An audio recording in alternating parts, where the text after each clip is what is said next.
Suatu hari, si Gondrong dan rekannya sedang dikejar oleh polisi. Saat di pertigaan jalan, mereka sepakat untuk berpencar. Si Gondrong lari ke kanan dan si rambut merah lari ke kiri. Saat polisi mengejar si rambut merah, dia tanpa sengaja menyenggol seekor anjing. Si rambut merah yang berlari begitu cepat menuju ke sebuah taman. Dan di taman itu, si rambut merah berhasil membuat salah satu polisi menjadi tersangkut. Pengejaran pun terus berlanjut. Si rambut merah tanpa sengaja menyenggol seorang pengantar paket. Disusul oleh pak polisi yang menyenggolnya juga. Akhirnya paket itu terlempar dan membuat salah satu polisi di belakang terjatuh karena tertimpa paket. Si rambut merah terus berlari hingga bersembunyi di sebuah lorong sempit. Karena merasa sudah aman, si rambut merah memberanikan diri untuk keluar. Dan ternyata di luar masih banyak polisi. Karena ketahuan, si rambut merah pun panik dan kembali masuk ke dalam lorong itu. Dan ternyata lorong itu adalah jalan buntu. Dia pun kemudian panik dan bersembunyi di samping gerobak sampah. Polisi pun kemudian masuk ke lorong sempit itu dan mencari si rambut merah. Dari belakang pak polisi ada seekor anjing yang menggonggong.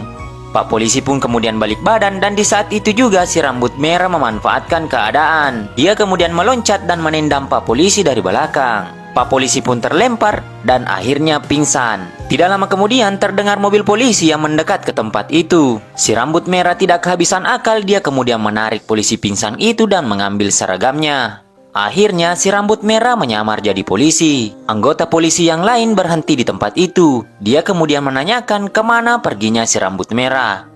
Si rambut merah yang berpura-pura jadi polisi mengatakan dia berlari dan saya tidak tahu kemana perginya. Saat polisi ini ingin pergi, si rambut merah pun ingin melarikan diri. Tapi tiba-tiba mereka memanggil si rambut merah untuk ikut di mobil mereka. Dengan terpaksa si rambut merah pun ikut di mobil itu. Tidak lama kemudian mereka pun sampai dan ternyata mereka kembali ke kantor. Sesampainya di kantor, si rambut merah pun diajak masuk dan dia diberi tugas untuk mengurus tahanan. Di saat yang bersamaan, kawannya si Gondrong berhasil ditangkap. Si rambut merah pun kaget, tapi si Gondrong malah bahagia. Dia pun kemudian berlari ke arah si rambut merah. Agar tidak ketahuan, si rambut merah terpaksa menendang si Gondrong dan berhasil membuat si Gondrong menjadi pingsan. Polisi yang lain kemudian menegur si rambut merah. Si rambut merah kemudian meminta maaf dan membawa si Gondrong ke ruang tahanan. Setelah dimasukkan ke ruang tahanan, si Gondrong pun kemudian diberi sebuah kunci. Tahanan baru pun datang lagi.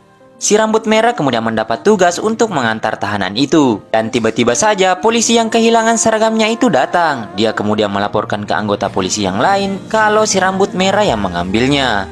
Mendengar kejadian itu, si rambut merah pun panik. Semua polisi pun berkumpul dan diperintahkan untuk mencari si rambut merah. Si rambut merah kemudian bersembunyi di sebuah ruangan bersama seorang tahanan baru. Dan lagi-lagi si rambut merah tidak kehabisan akal. Dia kemudian menghajar tahanan itu hingga pingsan. Di tempat yang sama, si rambut merah melihat seragam polisi. Dia kemudian mengambilnya dan memasang ke tahanan yang pingsan itu. Si rambut merah kemudian berteriak kalau si polisi palsu itu ada di sini. Polisi yang lain pun kemudian masuk dan menangkap tahanan itu. Memanfaatkan keributan di kantor polisi, si Gondrong pun kemudian melarikan diri. Tapi pelarian si Gondrong pun ketahuan. Polisi pun kemudian bergegas mengejar si Gondrong. Sementara si rambut merah sangat senang karena sudah bisa keluar dari kantor itu. Tiba-tiba si rambut merah menjadi kaget karena begitu banyak polisi yang mengejar si Gondrong. Karena si rambut merah ketakutan, akhirnya dia juga lari.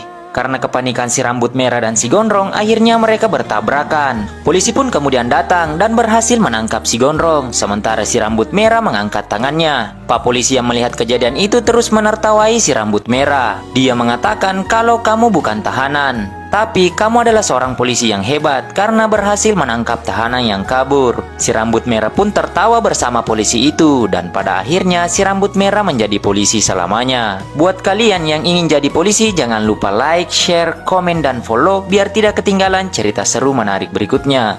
See you the next video. Bye-bye.